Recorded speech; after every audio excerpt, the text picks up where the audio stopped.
Bismillahi Raxmaani Raxiim. Wasalaatu wasalaamu calaa rasuulillaah. Maanta waxaynu eegi doonaa ereyada loo isticmaalo in qofku shay fiiriyo amba uu eego.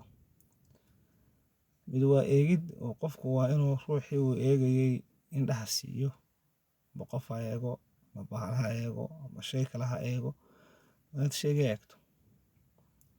Heestii ahayd bal maxay indhuhu kaa eegayaan, bal muxuu afkuna ku ammaanayaa. Marna waa qoraansi. Qoraansigu waa qofka oo sidaasoo kale yidhaahda qoraansigii bay indhuhu kula qalloocdeene, amba qoraansi eegmadu baahida ma qaada. Marna waa hanqaloocsi. Hanqaloocsigu waa qofku xagga dambe eego ilaa intu qoorta wareejiyo xagga dambe tago looga heeso jeero dhulka hawro oo cirka heega dhammayso haanta ka dhigi maayo hanqaloocsiga daa. Marna waa dhaygag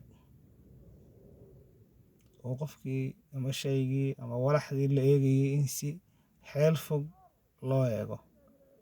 Markastoo lagu dheehdo la dhaygag.